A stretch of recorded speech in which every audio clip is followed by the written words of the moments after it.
Guys, welcome back to the baseball podcast, and we're here to discuss, the MLB playoffs, in general, I guess I would say, but mainly we're here to have a little bit of a funeral for the Philadelphia Phillies.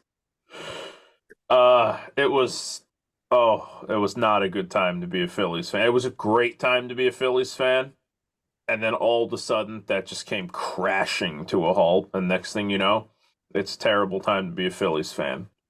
So, for those of you who were not paying close attention, uh, obviously we didn't put out any episodes while any of this was happening. Yesterday was Game 2 of the World Series, so that's where we're at right now. For the Phillies, the Philliums, as I like to call them, Boo. they cruised through the wild card round. Okay, the Marlins, 5 win team. Something It's like like, that. yeah, I mean, they should cruise. The Braves, the vaunted Braves. That's an NLDS matchup that I think we relished as, fans of sports and, as rivals of the Braves. But I got to be honest with you, going into that, I was like, dude, that's a tough one. Like, I give the Phillies a little bit of an edge in starting pitching, but that's about it. And yeah, history showed yet again that the Braves just don't have it when it comes to the Phillies in the playoffs because the 3-1, the Phillies hit a boatload of homers. My boy Nick Castellanos made a little bit of history, back-to-back multi-homer games, and the Phillies took care of the Braves very quickly. Uh, Do I have it all right so far, Ethan? You've got it all right. So it should have been a clean sweep if not for blowing it at the end of game two. They handled the Braves. They handled the A Braves. little bit, and honestly, you got to give the Braves a little bit of credit. They got a couple of mistakes, and they did what they were supposed to. Yeah. That I maintained the Austin Riley homer. He was fooled on that pitch, and he's just a good enough hitter that he managed to keep his weight back long enough that he barreled it and he put enough into it that he was able to hit it out. I mean, I think that is more credit to Austin Riley than trash Jeff Hoffman for that. But all that said, the Phillies were riding very high into the NLCS, as was a certain 84-win team, the Arizona Diamondbacks. Now, I don't want to say there was a lot of hubris in Philadelphia because I think that's an undersell. I think a lot of Phillies fans were looking at it like, oh, we got the D-backs. Myself included. Yeah, I what's next? was sitting there being like, oh, I'm going to pay attention to the AL like more than usual right now because I want to see who the Phillies will play in the World Series. Right. You know, Terrible mindset to have. But listen, the Phillies just absolutely wasted the 104 win Braves. The greatest offense of all time. I don't want to trash them too hard because they did have an incredible offense, but um it seemed like was the 84 win D-backs just not as good of a team. And the Phillies have been handling teams better than them all year. So then games 1 and 2, the Phillies come out swinging. The Diamondbacks are not looking good. The Phillies go up 2-0 in the series very quickly. Philadelphia's dancing, okay? oh, it was over. Series was Yeah. over. And then, at the time, this didn't feel so fateful, but now it does. Because the series transitions to Arizona, and who but owner of like a near 6 ERA, Brandon Pfaadt, rookie, good stuff, but did not have the world's best year, comes out. And we're looking at his ERA. We're like, dude, I don't know. Ranger has the lowest ERA in MLB postseason history. At Rangers the far time, as well. Rangers he far as does not anymore. Ranger does great. The Phillies, all of a sudden, this team that was just demolishing homers all month, just crushing everything. You know what? They were crushing everything in the strike zone. And we're going to talk about this. but they kind of stopped getting pitches in the strike zone, and they did not stop trying to crush them. It, And what happened was a dramatic, like shocking level of fall off from the Phillies offense. So, for those of you who did not watch, this team was hitting homers at an unbelievable pace. I think they hit 18 homers in the first two rounds of the playoffs or something like that. Some wild number. They were crushing. And Schwarber hadn't even gone off yet. So it just looked like it was going to be like, oh, well, here we go. So game three, Brandon Pfaadt comes in, throws what, 5 strong, or was it 6? I think it was 5. I think it was like 4 2/3 or so. He was excellent. He was Yeah, excellent. 9K. Like, Phillies did not touch him at all. They didn't even threaten. The Phillies only scored 1 run on a wild pitch in that game. And they were set up to win. They were. But what plagued the Phillies, which this kind of plagued them all year, was that they could not get hits with runners in scoring position. They did great on the homers. They still even hit a decent number of homers, even after the wheels came off. But, when they're solo shots, like, yeah, it's, there's only so much that can do for you. Phillies fail to hit with runners in scoring position. And in comes did Craig Kimbrell give up the tying run or just here's what, because we're gonna get on to Craig Kimbrell, as people know, but it started with Orion Kerkering, and I do not want to bash Orion Kerkering here because he's like 22, 23 years old. Yeah. Electric stuff, went all the way from high A to the big leagues this year.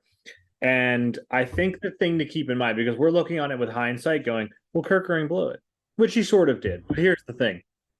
He pitched in like 3 major league games before this. He pitched more than he ever had in a professional season. Right. And he had made playoff appearances, but he kept coming in low leverage situations. Right. And I think the most important thing, he hadn't gone back-to-back days all year. And then all of a sudden you throw him into the fire. And I think heading into the playoffs, if you remember, Tom, Craig Kimbrell was pitching decently. He was dancing out of trouble all September, but he was pitching. Yeah, he was becoming known as Cardiac Craig. Yeah, he was, but he was pitching decently. Like, he wasn't just like the walking blown save that he became in the playoffs. Right. Dominguez has been iffy all year, but he's something you can use. Right. And then Dominguez Jeff Hoffman is still like Dominguez, Hoffman, Alvarado, and I guess Kimbrell were like the high leverage guys. So like they're the guys that you want to see being sharp, in the playoffs. Yeah, Hoffman became the guy. Like, and the way that the game, the state of the game these days is that, you don't save your best pitcher for the 9th inning in the playoffs. You use him to put out the fire. That's what Jeff Hoffman was. He was the first right-hander up when he needed, when you needed to get outs, which is the way it should have been. Yeah. And so if you remember going into the playoffs, it was sort of, this mindset of like left-handers, you got covered. Alvarado's been amazing. Strom has been rock solid. Gregory Soto's iffy, but he could do some things. And then you could use like Christopher Sanchez in relief if you had to, something like that. And the right-handers were like Kimbrell, you can still kind of rely on. Dominguez should be good. Hoffman's been electric. And then Kerkering's like this sort of like X factor. Like, he's sort of the secret weapon of like, hey, maybe we can use him against some teams that haven't seen him and get some outs when we need to. And then all of a sudden he became like Rob Thompson's like second guy out of the bullpen, because it became like Kimbrell's coming in for the 9th.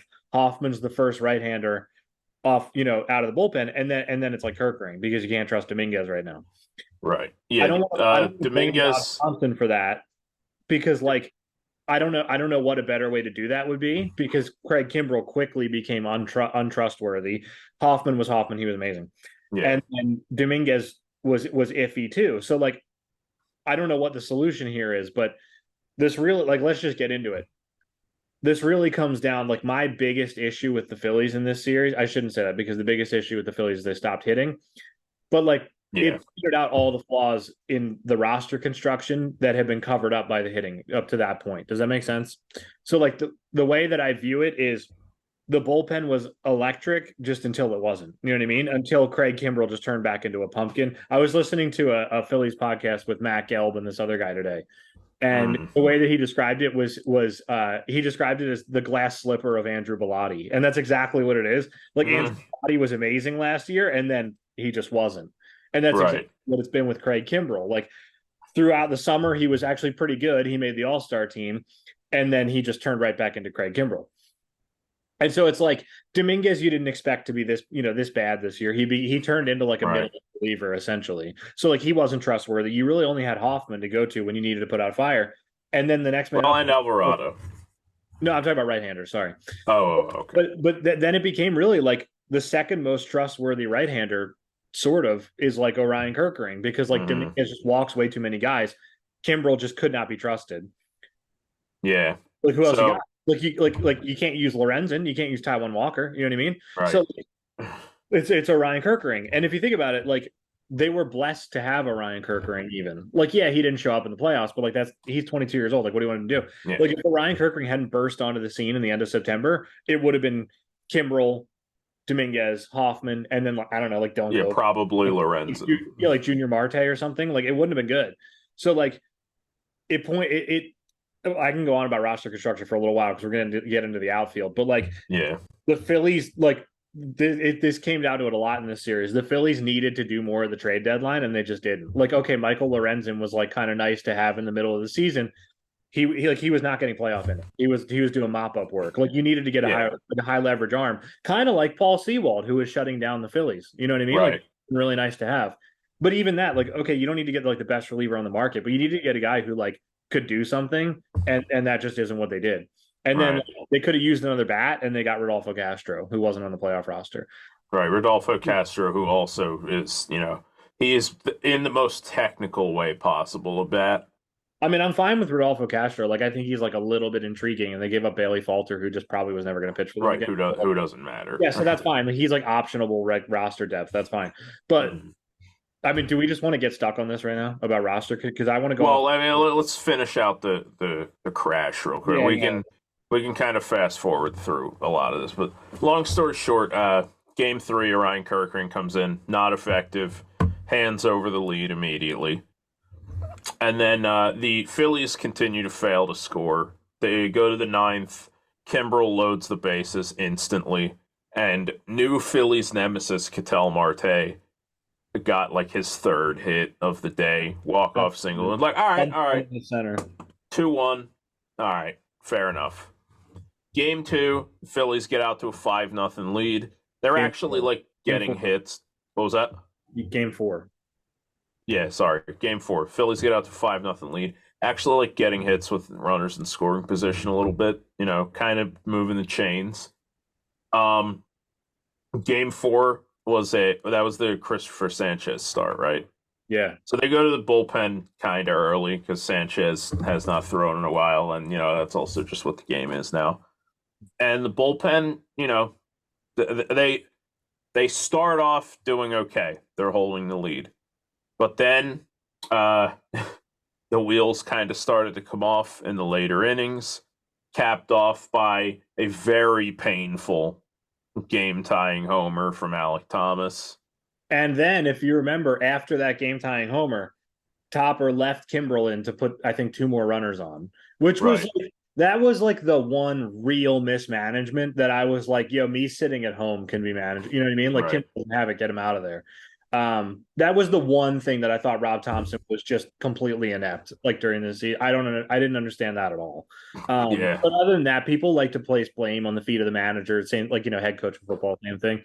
I don't think Rob Thompson was perfect in this series, but I don't think he's the reason the Phillies lost. It was Game 4 was like the one thing that I was like, okay, Craig Kimbrell blew it. You have Alvarado up and ready, just bring him in and save the game. You know what I mean? Like that it's a 5-5 extras. Who knows what's going to happen? You know what I mean? Like I'd rather take my chances with Michael Lorenzen and extras than with Craig Kimbrell right now. And can I get stuck on one thing really fast? Okay. This has been happening all year. This isn't just a playoff issue, but it bit the Phillies really badly. It's not just Craig Kimbrell, but he's like the poster boy of this. Right. You're an adult. I'm talking to Craig Kimbrell here. You're an adult. I think he's 35 years old. He's like a future Hall of Famer. He's been in the league for like 12 years. Figure out how to pitch with the pitch clock. Like, I don't care what it is. If you got to stop doing your vulture thing, whatever. Yeah. I'm really sick of watching it go down to one, and then I think I don't know if he said this or if it was just sort of like assumed by like the media, but like Craig Kimbrell just doesn't care. Like he was, he's like whatever, I'll just do give Right. me a ball, I get a ball, like I'm doing my routine. Yeah, you're an adult, man. Like figure it out. You know what I mean? Like Yeah, I think. don't keep just earning balls and really fast just because they're connected. Control the running game. Like look at Yeah, the pack. I was going to mention that. I think his refusal to control the running game is probably an offshoot of the fact that back when he was the most elite closer in baseball by a wide margin, he probably didn't have to deal with it that much because he struck out like 16 dudes per nine. Now that he doesn't really do that anymore, it's like, well, dude, yeah, it's time to learn how to control the running game, you know? Well, I think the pitch clock probably compounding matters because every single time he rides it right down to 1 second, which is Right. So, infuriating. But when there's nobody on base, fine, whatever, as long as you're getting the pitch off. But once you have a runner on base and you ride it down to 1 second every time, first of all, you're really easy to time, and second of all, you're not giving yourself any time to like look the runner back. You know what I mean? Like that sort of thing. right. You're literally like you're just telegraphing every move, and he's also not quick to the plate. Like it just everything about it was infuriating. So it really got to the point, especially with the Diamondbacks, like later on in the series, where it was just if anybody gets on against Craig Kimbrell, it's a triple. Yeah, they're just gonna steal set. Like Lourdes Gurriel stole a base like easily, and like Lourdes Gabriel Moreno stole a base. Yeah, like these are not fast guys. Like No, Lourdes Gurriel's not slow, but he's not like a burner. Like if Corbin Carroll steals off you, like fair enough. Corbin that's the Carroll's thing. one of the Corbin Carroll fastest wasn't dudes. the one running. I think he stole one base Yeah, in Game 7. yeah, because he wasn't like on base that much.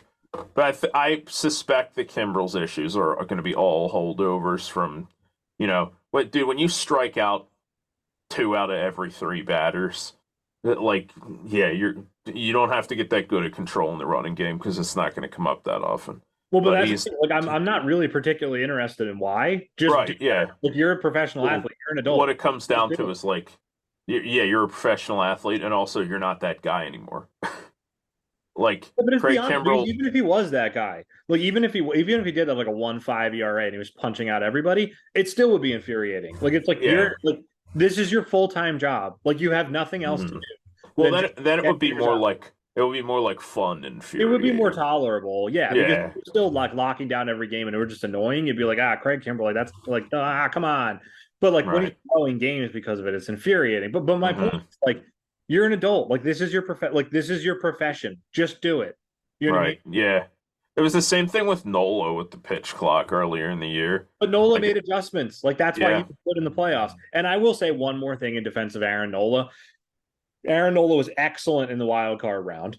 He was excellent in the NLDS. Correct me if I'm wrong here. I think he was excellent in the NLDS. He was yeah, he was. excellent in game 2 against the Diamondbacks. And then in game 6, he was not excellent. But I will say this in a defense of Aaron Nola. One, okay, he had one bad start in 4. That happens. But Yeah, also, he did that Aaron Nola thing where just in an instant they strung a bunch of hits together. Like it was 2 solo homers yeah. and I think a single and then a double to score his third run. Mm, So that was infuriating to watch Aaron Nola, but then he shut it down.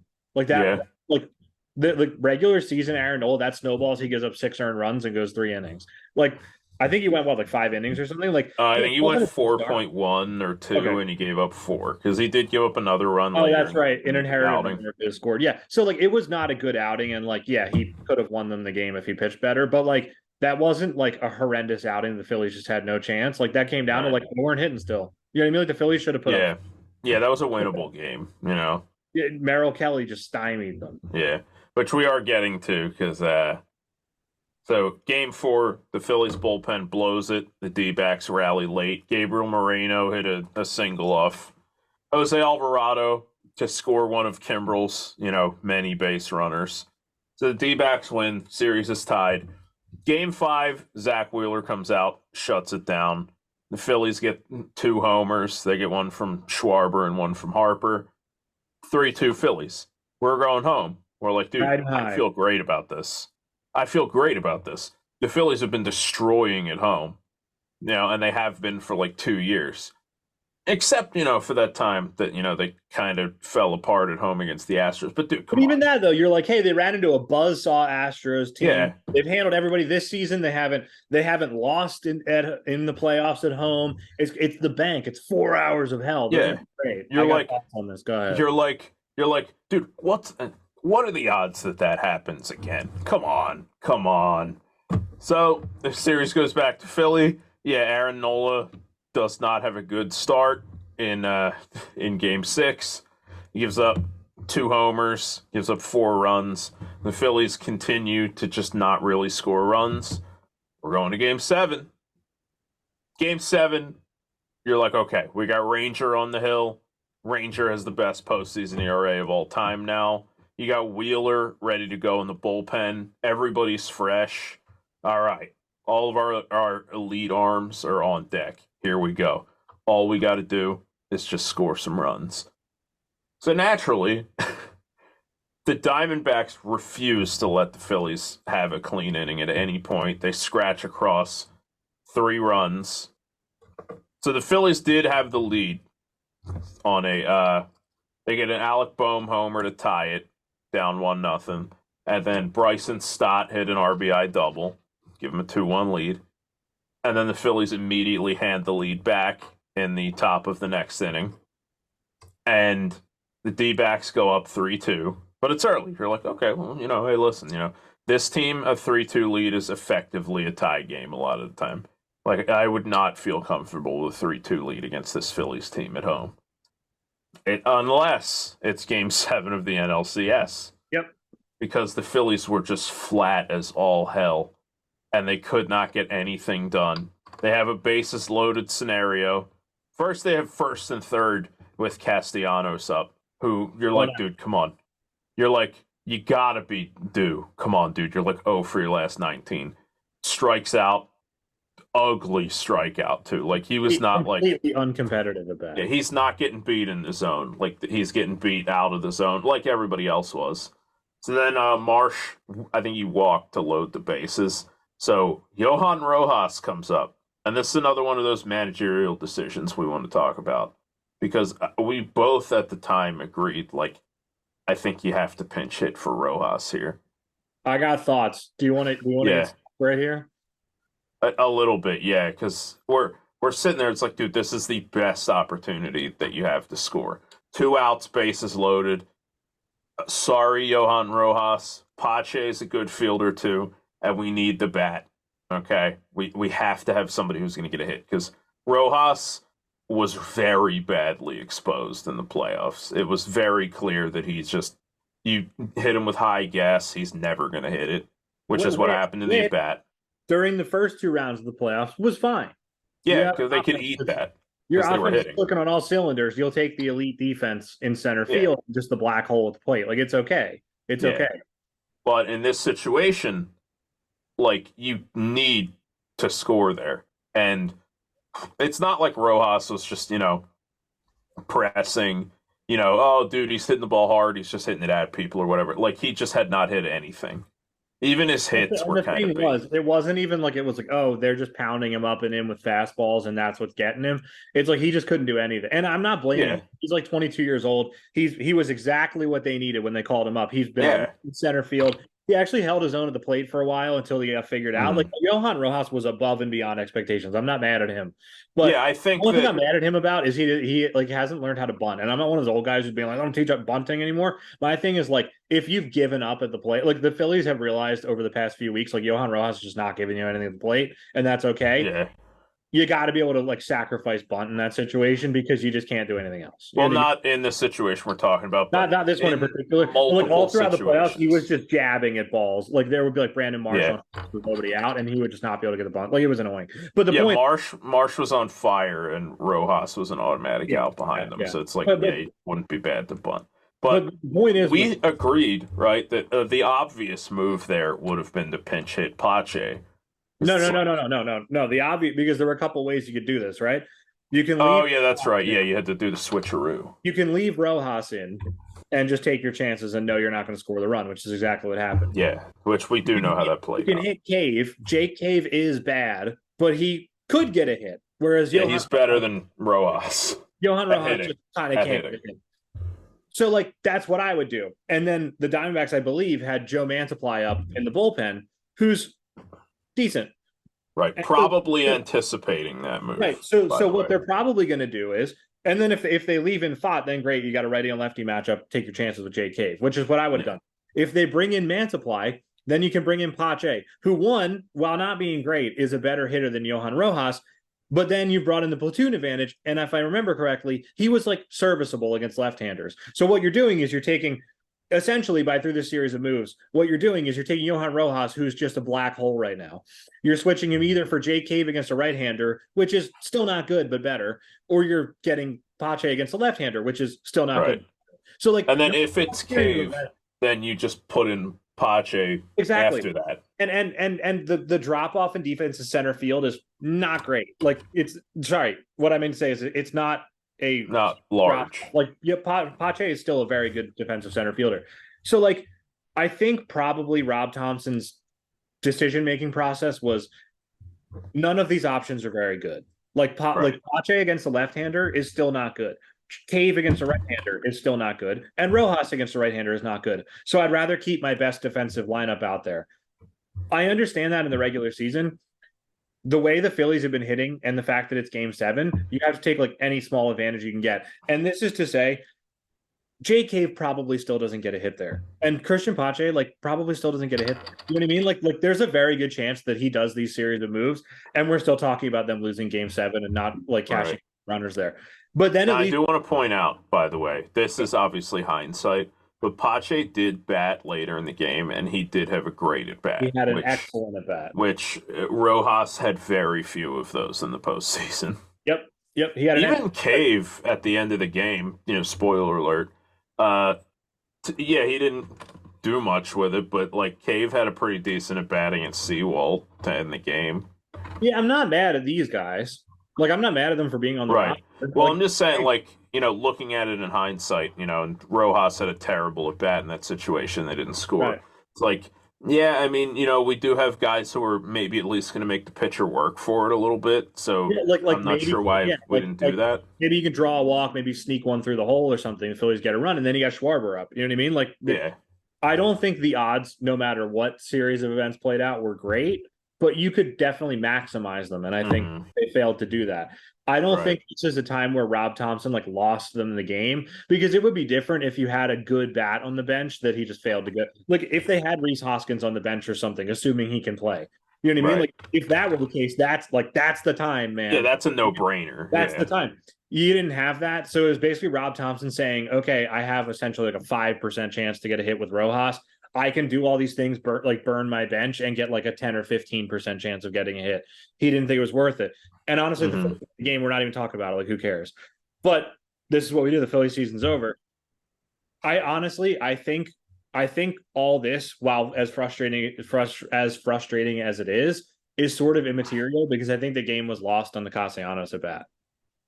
Yeah, Castellanos deserves a lot of criticism for the fact that, like, with Rojas, it's like, yeah, listen, he's 22 and he's a glove guy. With Castellanos, it's like, dog, you're here for your bat, come on.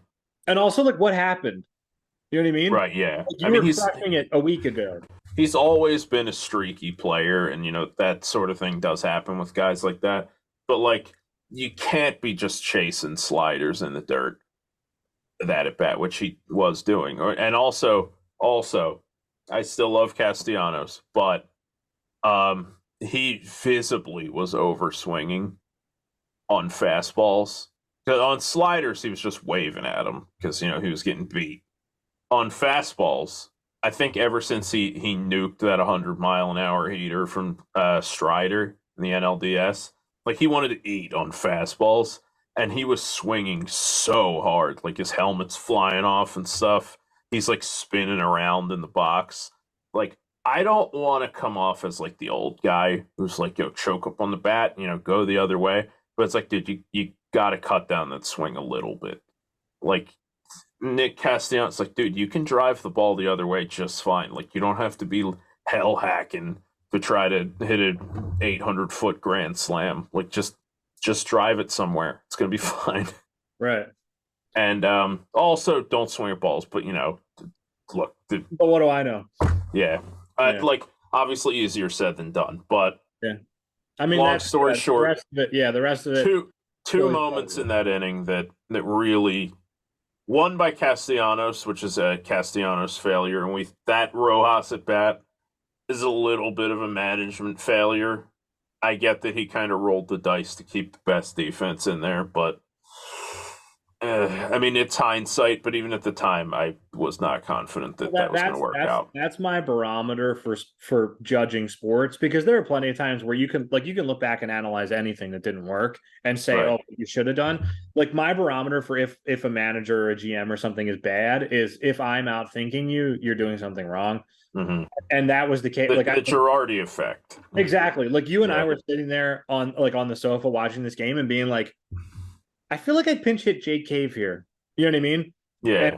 like, one, it's sad that we're saying that sentence during the playoffs, but the point is, like, we were out thinking Rob Thompson in that moment, and Yeah. I guess I shouldn't say we were out thinking it, we just wanted to roll the dice, and I guess he didn't want to. And honestly, I kind of get it, because like during the Braves series, like Johan Rojas saved the day with that Ronald Acuna hit. So like, Yeah. I get it. Like, you had different priorities. It didn't work. Like, I think the most frustrating part of this is there's not one villain here. Like, obviously, if you have to pick a least valuable player, it's Craig Kimbrell, like, without a doubt. Yeah. But With even then, Castellanos right there behind him, by the way. I think it's Craig, because Castellanos was terrible, and I guess you could say he like blew it in Game 7. But like, Craig Kimbrell was directly responsible for 2 losses. Like, if they didn't have Craig Kimbrell, if they pitched probably anybody else, they're in the World Series. You know what I mean? Like, Yeah. it's like Craig Kimbrell was just without a doubt the guy. Yeah, Who in lost. game four, 'cause I don't think they were winning game three because they were just never going to score any runs. But game Well, four, Craig all Kimbrell. they have to do is win game four, and the series would have been 5 games. Yeah, it Or did. not five, 6 games. Sorry. But yeah, no, you're right. Yeah, It's I mean, let's not beat the horse too much. The D-backs no, no. tacked I on a mean, run. here's the thing: like, Craig Kimbrell's not coming back. He'll be a Hall of Yeah, Famer. He's got a World Series. Yeah, whatever. Great. I'm really happy for him. And I don't hate Craig Kimbrell. Like, he blew it. It happens. yeah, I think let's just do it. Let's just do it. I yeah. think this series clearly showed the flaws in the Phillies roster, and I'm not here bashing Dave Dombrowski and saying he sucks or anything. Like, Dave Dombrowski has been very successful with the No, I Phillies. mean, no team is going to not have Yeah, no any team's gonna be perfect. flaws. He's been very successful with the Phillies. He was very successful with the Tigers and with the Marlins, and okay, and with the Red Sox. Like, I'm not here to bash Dave Yeah, he's a Dombrowski, great GM, right? Or I'm not here saying I could do a better job or anything. even though All you I'm could. saying is during the season and during the beginning of the playoffs, the Phillies masked their flaws because they didn't need the bench. They didn't need their bullpen as much as they did in this series. And really, they didn't need everybody to step up the way they did in Game 7. And they didn't need Rob Thompson to make these crucial decisions. Right. And As they didn't.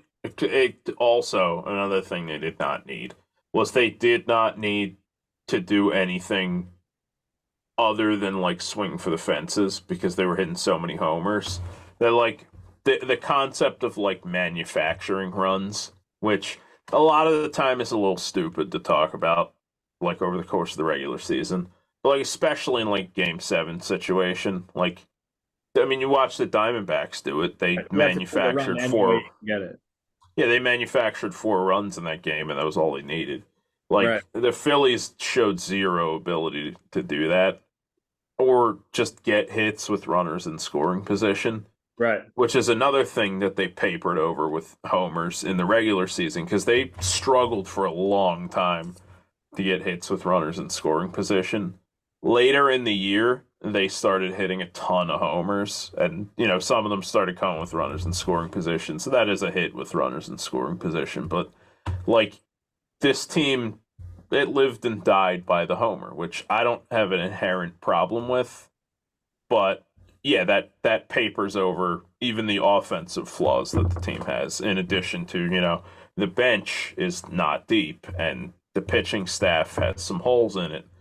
It's going to have more because I don't know that they're going to re-sign Nola. So, yeah, like every flaw the Phillies have, not only was it exposed in the series, but I feel like the Diamondbacks like surgically took advantage of a lot of these flaws.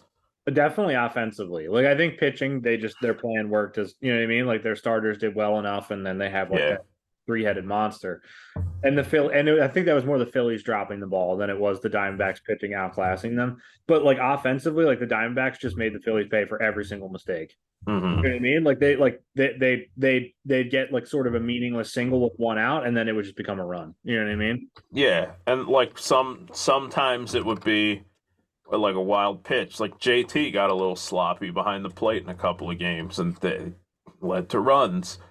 He got wild pitches. I think Christopher Sanchez threw a couple and was kind of threatening to the whole game. Sanchez forgot to throw to second base with yeah, and that run came home to score. It's like all this stuff matters, you know.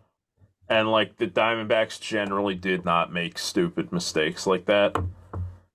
The games that they lost because the Phillies hit nukes off them, you know. Yeah. And the games that they won was because every single mistake the Phillies made and the Diamondbacks capitalized on it at least like a little bit, you know. And that kind of stuff does matter in playoff games. Like in the regular season, you lose 4 out of 5 on stupid stuff. You go, all right, well, listen, you know, if we finish with 90 wins, we're still a good team. Just had a bad stretch. In the playoffs, like, oh, yeah, but we can't afford to play stupid baseball for 5 games. Right. When you're like, you know, trying to go to the World Series, have it in. Right. In a matchup where if you don't go to the World Series, it's one of the most epic face plants ever, which is what happened. Yep. It's like it's not as bad as like the '04 Yankees, but it's not that much better. You know what I mean? Well, the difference with the '04 Yankees is that Red Sox team was also good. Exactly. Like this Diamondbacks team was just not even close to the Phillies.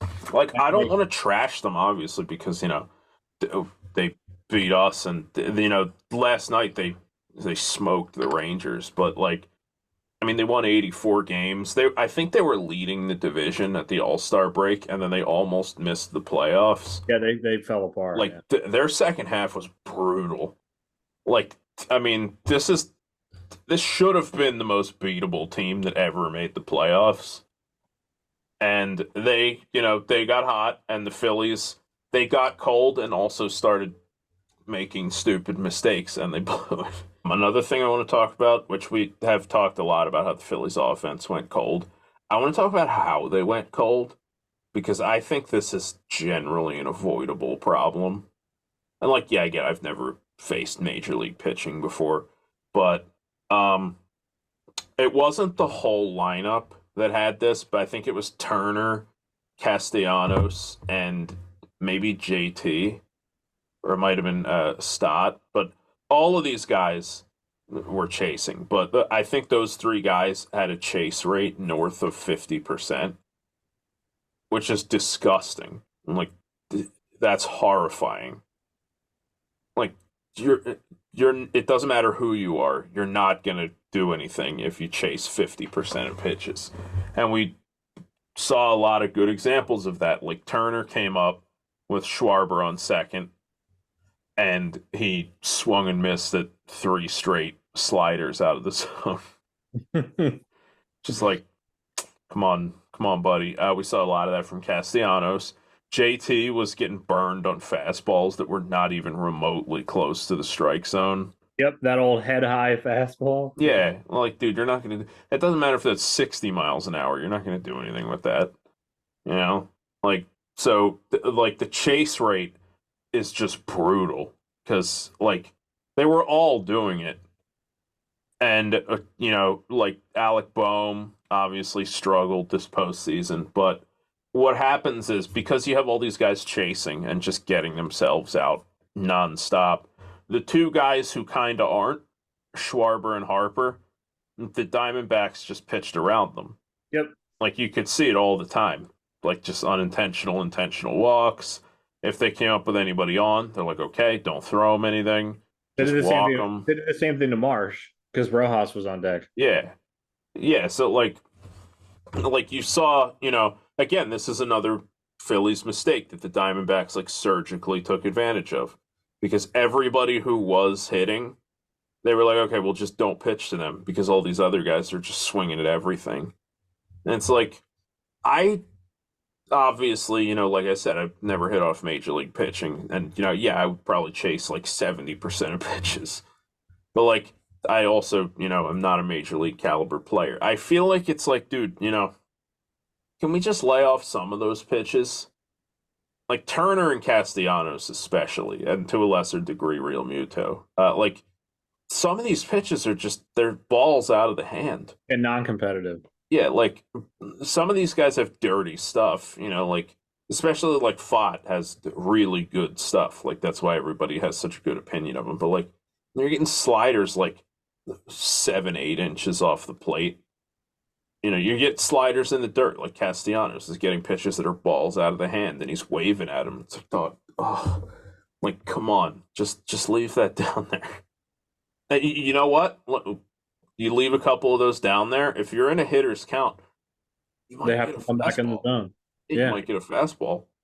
Like and it for all 5 of the games. So after game two, like they're just chasing everything. And like the Diamondbacks don't even have to have good pitching to win those games. It's just so much the Phillies getting themselves out in No, ways that are just I it's don't want. not like, it's not like a oh dude, you got yourself out because you swung at a pitch in the zone, in a count where you probably shouldn't swing at that pitch. It's like, dude, you're just swinging at crap.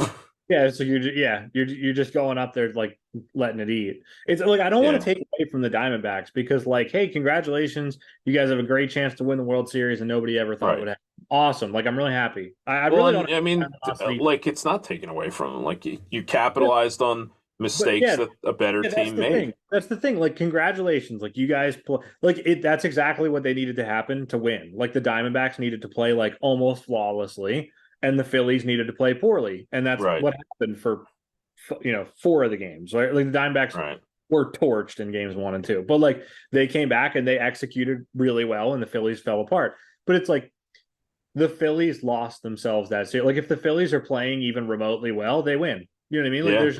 there's just the Diamondbacks playing well versus the Phillies playing well. It's not even close. You know what I mean? It's Yeah. just the Phillies face planted and the Diamondbacks played well. Like that's all it comes down to. It's Hmm.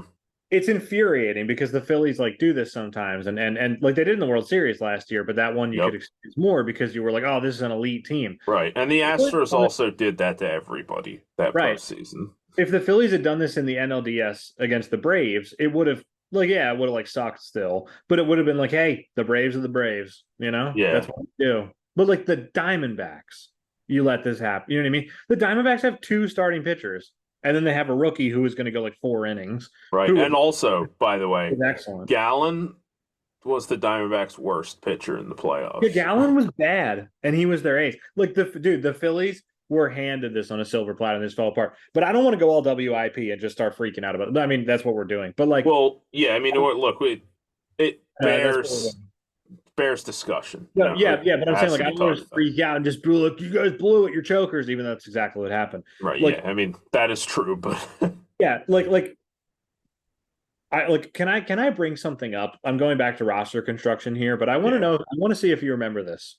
Yeah. Well, Did like you, with the chase rate and everything, that's not something that can be fixed in the off season, you know, in a way that we would know about. Like that's on the players. But like roster construction stuff is stuff that we can like have an eye on in the off season. Tom, So that's a good thing for us to talk about. Tom, do you remember that Josh Harrison played 40 games for the Phillies? You sure did. Like, do you Josh remember that? Like, Harrison. it seems like forever ago. Yeah, Josh Harrison was getting regular starts for the Josh Phillies. Harrison was starting regularly against left-handers. Dude, I have it pulled up. He had 114 plate appearances. He hit three doubles and two home runs, Okay. walked three times, Whoa. and his slash line was 204, 263, 291 for a 554 OPS and a 53 OPS plus. Tom, Dude. he lasted on the roster through July. That was Yeah, their that and the was question is, the question is not why is his bat there? Because nobody cares about Josh Harrison's bat. The question is like what's the argument for him being on the roster at all? Like, Dude, it's not even like he's like a great defender. it's the same litmus test. It's the exact same litmus test. When they signed Josh Harrison in December or January or whatever for $2 million, I looked over and I went, why did they sign Josh Harrison? He sucks. And then sure enough, Josh Harrison sucked. He didn't provide any value on defense. He didn't provide any value in the field. He didn't provide any value at the plate. And Josh Harrison was a pretty good player for a long time, and I'm really glad for him. And I'm sure he's a very nice guy, and he's always a Right. club guy. Awesome. I have nothing against Josh Harrison. Josh Yeah. Harrison, like it was inexcusable that Josh Harrison was on the Phillies roster for so long. And part of it was like Topper sticking with his guys. Part of it was Dave Dombrowski loves veterans, but part of it was just like the complete inability to fill out the roster. And I love Dave Dombrowski. He did a lot for Phillies fans. Like I'm not. Right. I was gonna say I'm not mad at him, but I am mad at him. But like it's the Jay Cave effect, where like the Phillies had an excellent lineup 1 through 8, and you can deal with one bad like roster spot, and then like Garrett Stubbs is a vibes guy, cool, whatever. You don't really use your backup catcher that Yeah, much. your backup catcher is there, so your main catcher. I think that can be improved upon, and I think moving forward they're gonna have to take a serious look at Garrett Stubbs. I really like Garrett Stubbs, and I want him to hang around in the majors. Like I think he's a super fun player. Right. Real Muto is going to be like I think 33, and he's caught like way more innings than anyone else over the past few years. Like Garrett Stubbs is going to get a lot of playing time, and I don't think that's a good thing for the Phillies. But that's moving forward. Let's not get stuck on that. Yeah, Garrett Stubbs, I don't want to. I don't really feel. I mean, you hear this a lot from people. I don't really want to talk about the Garrett Stubbs pool comment. I don't think that mattered.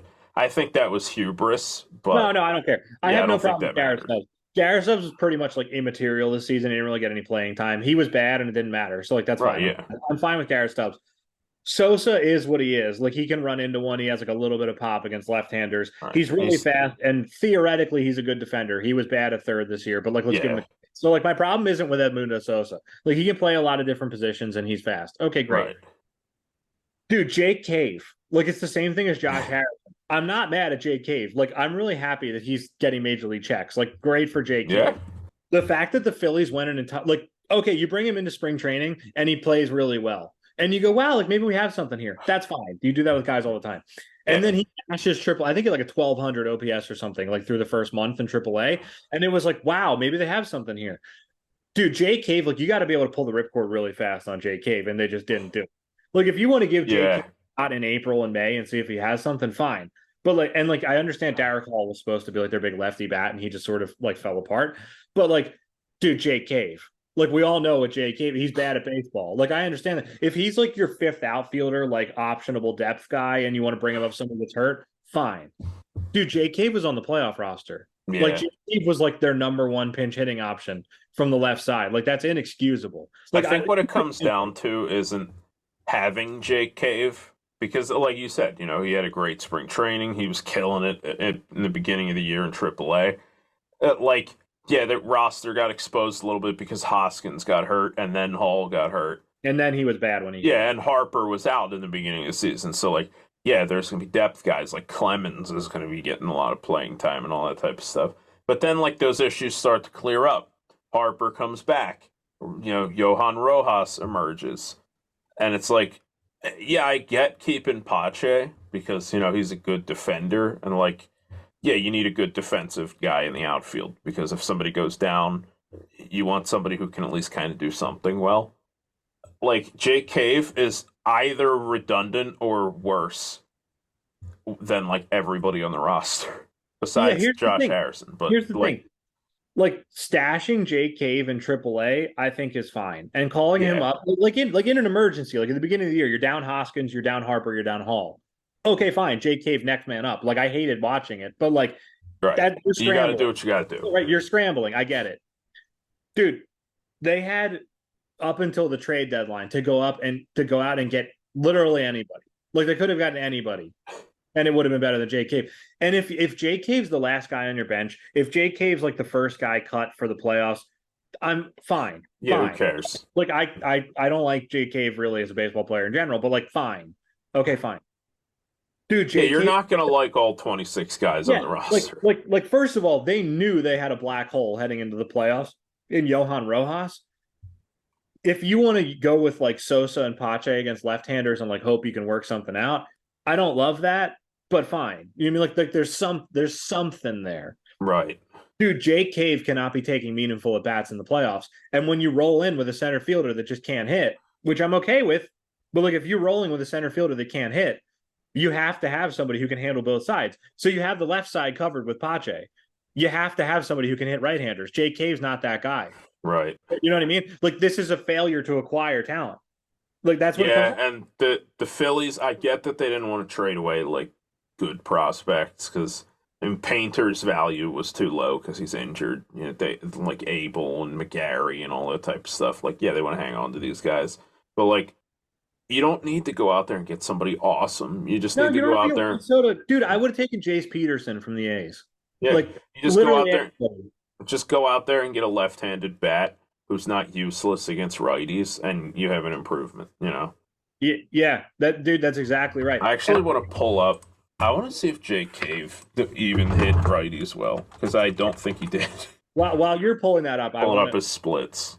I think the most poetic moment of the Phillies postseason run was Jake Cave taking the last at bat. Like if you remember Yeah, the battle where it came down, the Phillies were down two, they're toast. It's like it's not gonna happen. Everybody knows it. The stadium's silent. Everybody's watching the games wanting it to be over. yeah. We had a Yo, couple of yo, friends who were at the game, and they were texting me, and they were like, "Dude, this place is absolutely just. This yeah, place is like a it's a morgue. graveyard." It's a morgue. But here's the thing: 2 outs in the bottom, 2 outs in the bottom of the ninth. The Phillies are down two. Like game over. Nothing's gonna happen. But there's like that, like glimmer of hope where you go, hey, if they can get somebody on, Kyle Schwarber comes up with the tying run, like he's the tying run. If Right. Schwarber puts one out, who knows? And I understand like that's like a 1% chance of happening. But if you can do it, like it's the playoffs, you got to try. Yeah. And Topper has to go to the bench. It's the last at bat of the season. Yeah. And who do you have left? You And who got do you have left? Sosa and No, Cave. that's the thing. That's the thing. It's not even who do you have left because it wasn't like, oh, they burned their guys earlier. It's who's your guy? Who's Right. your like they have an elite right hander in Paul C. I guess elite. They have a very good right hander up in Yeah, I Paul was going C. to say Elite might be overselling a Yeah, little they bit, have but a he is very good. good. They have a very good right-handed pitcher up in Paul Sewald. And who's your guy? It's Jake Cave. Yeah, good old Jake Philly Cave. season ends with Jake Cave, and I really feel like my apologies to the Cave estate because it's nothing against him. Like dude, I'm really happy that Jake Cave's making money this year. Like he's a career minor league guy. He's like this is probably the most like the biggest big league opportunity he's going to get. Congratulations, Jake Cave. My problem is with the Phillies. Like Jake Cave cannot be taking that at bat. Is what it comes down. Yeah, yeah, it really is. Is like you said, it's kind of a depth failure because That's like exactly right. you will see teams that do not put themselves in that situation because they have guys who can at least kind of swing the bat a little bit off the bench. Like I mean, look at the Diamondbacks. The Diamondbacks had Alec Thomas coming off the bench multiple times. They had Pavin Smith. Yeah, Pavin Like, Smith was excellent. Dude, every team yeah, that's done well in this postseason has platooned effectively. Like the Rangers, and I know it's become a meme of like right, why Robbie Grossman hitting third, but Robbie Grossman's been hitting like against the Astros, he was hitting third because he mashes left-handers, and the Astros didn't have any other left-handers. Framber Valdez was literally their one left-hander. So you right, hit him third, you can hopefully get him two at bats or maybe even three. And then as soon as they bring in a right-hander, you go to Evan Carter, who's been excellent. So like right. that's why he's third. Like the Diamondbacks had like the Pavin Smith platoon with who was the right Tommy Pham, right? Or it wasn't Pavin Smith. Whatever. They were platooning. They had guys like Yeah, they were moving guys Alex, around because yeah, Carroll was playing right field when Thomas was in the yeah. game, but he was playing But they were center when Pham yeah. was in the game. They were moving guys around, and the point is like they had options. Like the Phillies would go to a reliever, and then the Diamondbacks could counter if they wanted to. Like shocker, sometimes that's helpful. You know what I mean? Kind of Yeah, like when you pinch hit Alec Thomas and he puts one out against Greg Kimbrell and wins you the game. Like that sort of thing right. is kind of nice to have. Like the Phillies really needed a Ross Glode this series, and they just didn't have it. Yeah. Real quick, the Jake Cave platoon splits versus right-handers. He had a 663 OPS. So, Of course. that's that's not like all that good. That's not really that much higher than, his regular OPS. So it's not like this dude is more bad against lefties than he is good against righties. So yeah, Yeah. it's like I mean, he's not there for his bat. The question with Jake Cave is, why is he there? But Why is he there? yeah, so what I guess what this comes down to is in the off season, and I did talk to friend of the podcast, Ben Silver. He did not want to join us because he's too traumatized. But We'll see if we can get him on during the yeah, offseason.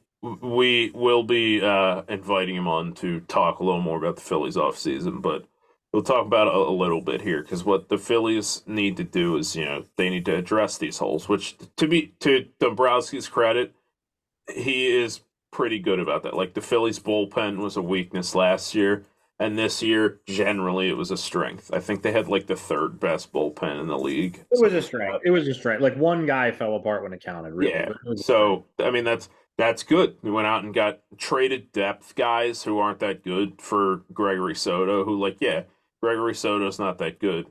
But Gregory Soto is also the kind of guy who profiles like the dude who could just randomly have an awesome year.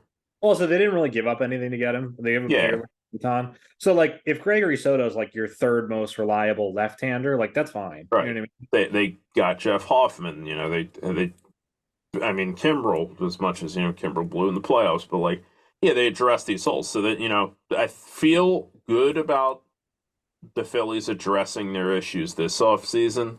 Well, the biggest question, like the question of the offseason is what do you do with Aaron Nola? Because Yeah, I suppose there are options. Like I understand people were really upset with Aaron Nola during the season. I was too. Like he was infuriating during yeah, the he season. was doing very poorly for the Right. entire regular season. But Aaron Nola is as durable as they come. I don't think he's gone on the IL. Like I think he did it maybe once, like early on in his career. Like he takes the ball every fifth day, which is really important in this day and age. Right. Aaron Nola has a long track record of being elite and was bad this season, but he turned it on the playoffs, so I feel encouraged. And the thing is, okay, if you want to let Aaron Nola walk because you think he's going to get too much money, I get that. I get that. Yeah. How do you replace Aaron Nola? Because then your rotation is Zach. You got Wheeler for one more year, unless you resign him, which would Right. be cool. But you got Right. Wheeler. Which I assume that's also going to be something that they're Yeah, that's, looking that's gonna at. be something we're looking at. But like, okay, you got Wheeler, that's fine. Ranger Suarez is like, yeah, okay, he's got some health concerns, but like Ranger Suarez is great. Christopher Sanchez, we're hoping can keep it up, but like, does he keep it up over like 180 innings? I'm not sure. I really like Christopher Sanchez. Like, I'm not bashing him, but like, that's a question mark. Right. On Walker, Taiwan Walker, we can get into if you want, but like Taiwan Walker is okay. You're gonna start. We're gonna roll him out there every fifth day, but like, I Yeah, don't know. he's like a 4 ERA guy. Yeah. Like, It's Taiwan Walker is this team's Kyle Gibson, but he's a lot more expensive. right. And then what? So that's four guys. So Yeah, then Lorenzen's a free agent, so right, it's like you're Lorenz gonna is a have free agent. Christopher Sanchez and like Junior Marte. Like I don't know. Like I'm not really sure what you do. Like because like Painter's out. Abel hasn't progressed exactly the way they wanted to, and Griff McGarry is a reliever. Right. So then you have to look at external options. So then you go, okay, like maybe they could trade for Corbin Burns. That would be really cool. But one, that's going to take prospect capital. Like I'm not sure how much of it, Yeah. but you don't want to have to do that if you don't have to. But like, okay, Corbin Burns would be cool. Brandon Woodruff's out for the year, so if the Brewers could tear it down, but I'm not sure they're going to do that. And if they don't want to tear it down, then they got to keep Corbin Burns because Right. they just lost their other ace. So like, I'm not sure that's an avenue they can explore. So then you turn to the free agent market. I mean, maybe there are other trades out Yeah, there. I have the free agents up, Go ahead. and List them off. We don't need to get into everyone, but just give me some well, names. this is on Spot Rack, so some of these dudes have options. I feel like there's a pretty good chance Marcus Stroman is not going to get his. Well, he has a player option, so actually he'll probably take that 21 million. I don't want him either.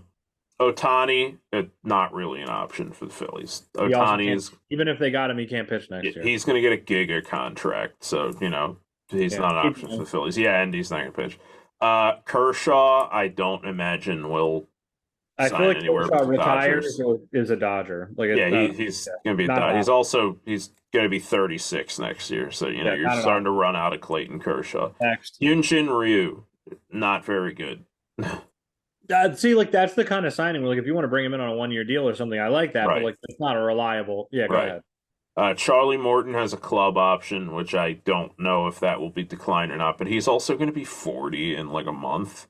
See, this is Hyunjin Ryu. Like, I'm okay with taking flyers on these guys. Not even Right. flyers. I'm okay with signing these guys, but like, these are not Right, but the Phillies have to replace an ace. So, keep going. so Keep you going. go to Lance Lynn has a club option. Lance Lynn is not very good anymore. Wainwright is washed. I don't think anybody's paying any attention to him. Retired. Eduardo Rodriguez has an opt out. I don't know if this means he took it or if it's just an option. Yeah, he can take it. But like even that, like Eduardo Rodriguez is decent. He's not replacing Aaron Nola.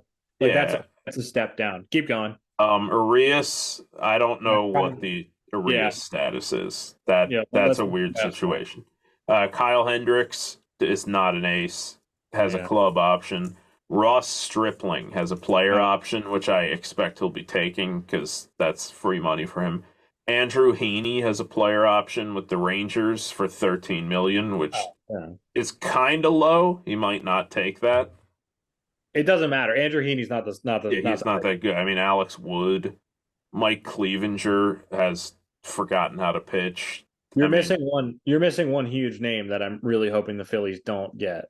are we talking about Yamamoto or Jordan Oh Montgomery? no, I wasn't talking about any of those guys. Jordan Montgomery will be interesting to see how much money he gets. Yeah. You got like Yamamoto's sort of a wild card here. Blake yeah, Snell, I don't want the Phillies to go anywhere near. yeah. Is Blake Snell's is weird because he's been awesome in like the second half of this year, but like Blake Snell is very on and off. Like is you But know Blake Snell walks everybody, which like yeah.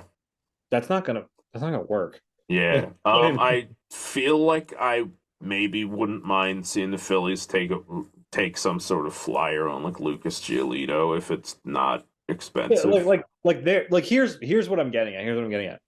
There are guys that they could get that I would feel good about. Like Giolito, I'm okay with giving a shot. Like Sonny Gray's Yeah. been really good. Like Charlie Morton, like those kind of things. Even like Luis Severino, although I expect that he's probably going to get more money than he's worth.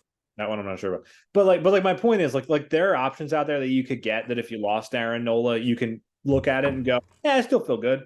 But like I don't really see a way to replace Aaron Nola unless you trade for Corbin Yeah. Burns, which I Oh, don't know. wait, no, actually, you know what? Problem solved. Vince Velasquez is a free agent. Okay. So forget Why? everything we just said, guys. Yeah. No, you're right. You're right. But like, do you see what I'm saying? Like Yeah. No, Corbin it's Burns, Corbin Burns, I think, is the only route that you could take that isn't just downgrading. And I don't know how doable that depends on the whims of the Brewers. Like I don't know how doable. mhm. So like I think you bring back Aaron Nola. I think is what it comes down to. Like I Yeah, you think have to do everything you can to bring back like Aaron that Nola. report came out that he wanted like 8 years and the Phillies wanted to give him like 4, and that's why they couldn't like get close to an agreement. I think they probably land closer to like 6 years, 30 million a year or something like that. Right. Like, Yeah, although I I'm okay do with that, think honestly. I think the Braves and the Dodgers are both going to be in play for him. The Cardinals, yeah. Yeah, which the Dodgers and the Braves are good teams to outbid people. Although more so the Dodgers, I think. It'll be interesting. I mean, I think that is the biggest. That's the biggest question. Like that will largely determine like how the Phillies move forward. Like Yeah. if you don't re-sign Nola, then you have some work to do. If you re-sign Nola, then it's more about like complementary pieces. Although hmm where they Which I play, do want to get to because I feel like another thing the Phillies need, which I mean we talked about this, is they need somebody who can hit off the bench, and I feel like it's probably got to be an outfielder. So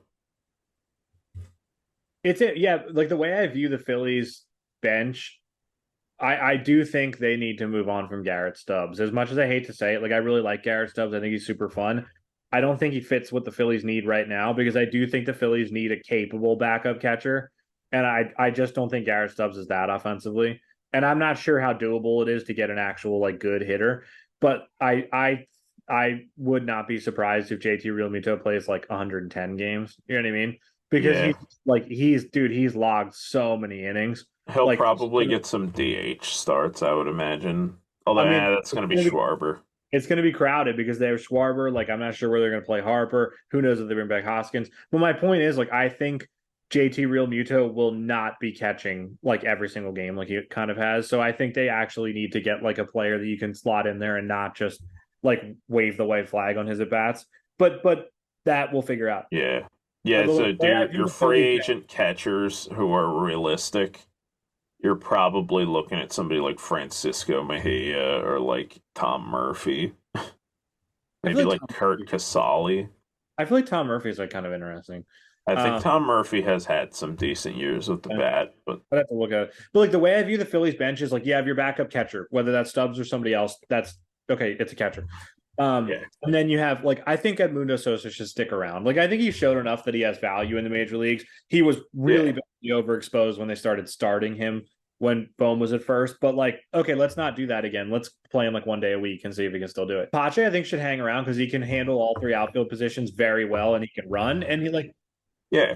like let's see if he can actually hit like a little bit like he did this year. Yeah, he wasn't useless at the Right. plate this year, so Like I think those three spots are okay. Like you got your catcher, you got your infielder, like your versatile infielder, and then you got your outfielder, like speed and defense. You need a guy that can hit off the bench. Jake Cave isn't it. What do you do in center field if you're the Phillies? Like, do you?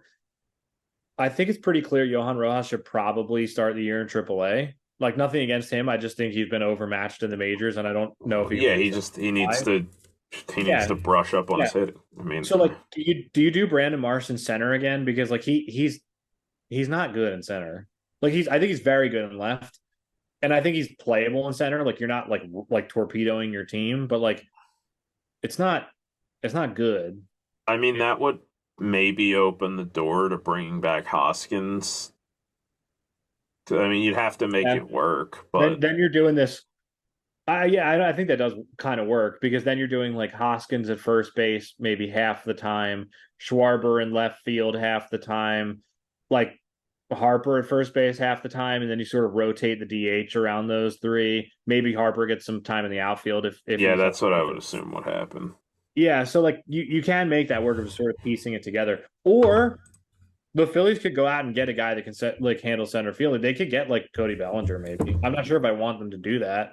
I feel like that is.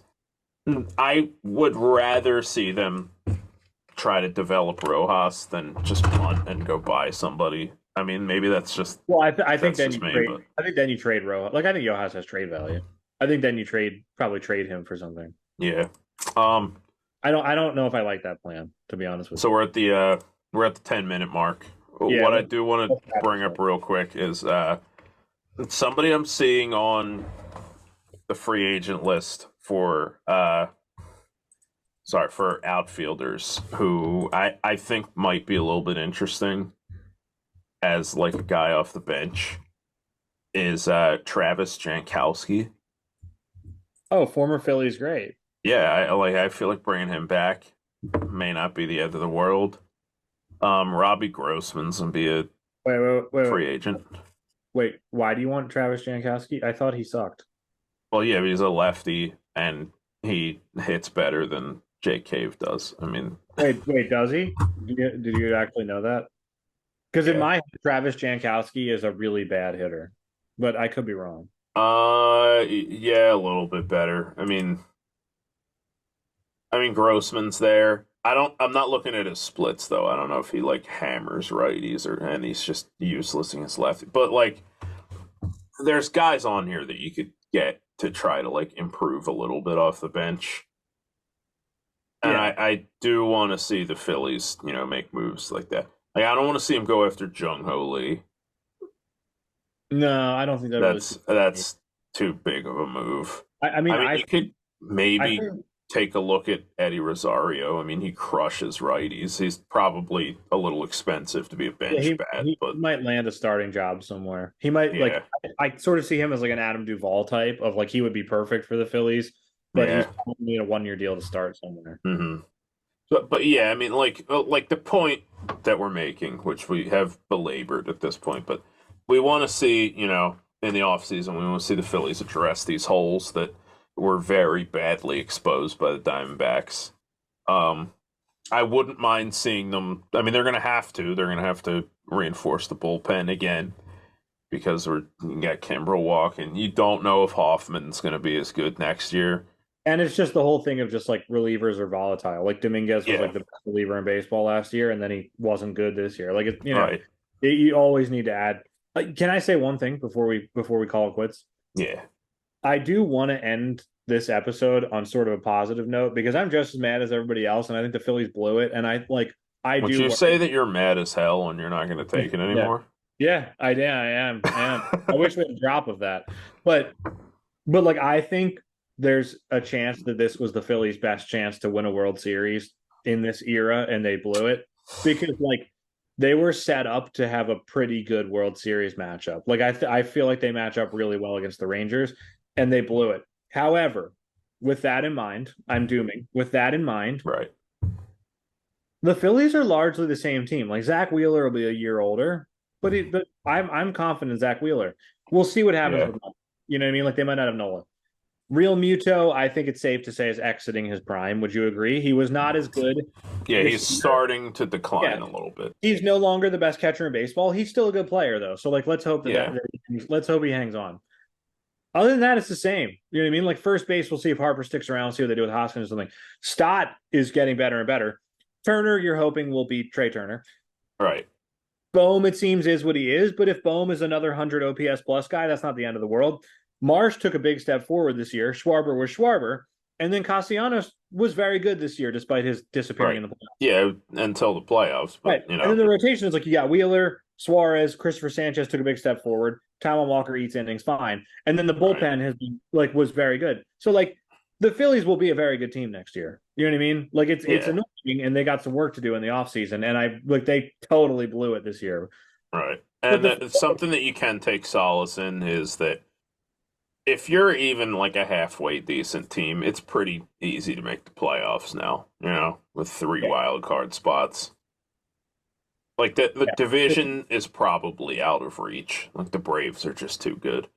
But like I mean the Phillies sewed up the first wild card like very early this year. It's fine. Yeah. I They mean, actually got to play hangover games. It was wild. like there are teams like the Padres and the Mets where like the clock has struck midnight. You know what I mean? Like Yeah. I mean the Padres I guess can run it back for one more year because they still have Soto, but like The they're Mets burned it down, yeah, like they're losing Blake Snell, they're losing Josh Hader, they just lost their manager. Like I think that the Padres are not in good shape, and then the Mets burned it down, and they're like trying for 2025 now. So like they're like those are sort of Phillies-esque teams where they spent a bunch of money and they went big and it didn't work. So like the Phillies are in good shape. It's really annoying that they completely blew it. But Mm. like I think the Phillies should have won the World Series this year. Like I mean, weren't they favored heading into the Once the Braves and the Dodgers were out, I yeah think they were favored. yeah like the Phillies blew kind of a golden chance to win the World Series. And I think if the Phillies just hang on to one of these games in the NLDS or the NLCS, I think they win the World Series. I think they beat the Rangers. Well, But yeah, I mean, it's maddening. But I will go into 2024 optimistic, won't you? yeah, I gotta say, along those lines, like, yeah, I was dooming very hard after Game 6, even through Game 7. Obviously, after Game 7, like I mentioned, like we just turned off the TV and just went upstairs and I just left and it was very quiet and it was very, Right. very shattered. Yep. By spring training, I am gonna be all amped Yeah. have the Phillies back. So, it's this cycle of baseball. Everybody who's a baseball fan is familiar with this feeling, except maybe for And Pirates fans. and as But infuriating as it is, I'd take this over the Ruben Amaro Phillies days. You know what I true. mean? Like, over the Matt Klentak. Like I'd take this over that any day. Yeah, Tom, we have 3 minutes left. Can I propose something to you?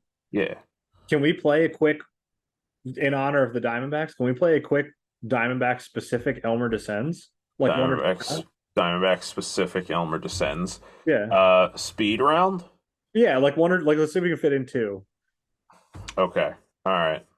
I can start if you want. Yeah, go ahead. Doug Davis. Doug Davis. Doug Davis. Doug Davis. Okay. I am gonna go with. Oh, I gotta think of a good one. Let's see. Can I go with Oh. JJ Putz? Oh. All right. Hey, I got it. Can I beat you? I got one ready. Yeah, go ahead. Go ahead. Robbie Hammock. I don't know who that is. Okay, Chad Moeller. I don't know who that is either. Oh, really? Not really. No. Is it? Oh, all What right. years Yeah, is wait a minute. this? Wait a minute. Wait a minute. I got it. I got it. I got it. I got it. Okay. Okay. Barry Enright. There you go. Yeah, that's probably gonna be the winner. All right, give me one more, and then we can call it a day. Um, let's see. I'm thinking about like their team in like 2008, and they have Okay, like like the Connor Jackson yeah, like Diamondbacks. Chad Tracy. I think their first base was Lyle Overbay. Wow, I did not know he was a Diamondback. Let's see. I got a minute 49. Rando Diamondback from back then. Um, It doesn't have to be from back. You could give me Damian Miller if you want. well, yeah, but that's my best era, you know. Yeah, Damian Uh, Miller's a good name. can I give you Juan Cruz? All right, he's no Joe Saunders, but I'll take it. No, no, he's not, but I feel like Juan Cruz is like my go-to rando for the Yeah. Diamondbacks in a Oh, lot you of know what? different. You know what I thought of because I was trying to think of big Diamondbacks like players, and it made me think of the Dansby Swanson trade. Even I mean, I know he wasn't Diamondback, but they drafted him, and Right, I yeah. thought, do you know what that trade was? It was Shelby Miller for Dansby Swanson and who? Do you know? Dansby Swanson and this is to the Braves. Yeah, two guys went from the Diamondbacks to the Braves. Was it Tehran? No. No, so it was Ender and Ciarte, who I'm sure you remember. Okay. Aaron Blair. Remember when he was the next big thing? The Braves have that guy every year. Every year, it's like this is their new ace. Yeah, Ian Anderson, Sean Yeah, Newcomb, Bryce Kyle Wright. Elder, Yeah, Mike yeah, Foltynewicz. yeah. I Uh, just Aaron Blair was a good name. yeah, we're running out of time. So All right. thanks for sticking with us through this Phillies post-mortem. I don't want to oversell this too much, but you know there is a player who I know who has post-mortem the Phillies several times. Former Marlin. Mm. And many say his name is Dan Ugla. Okay, I don't have the soundboard working, so we got to do what we got to do. And guys, Dan Ugla wanted me to inform you that he will see you on the next one.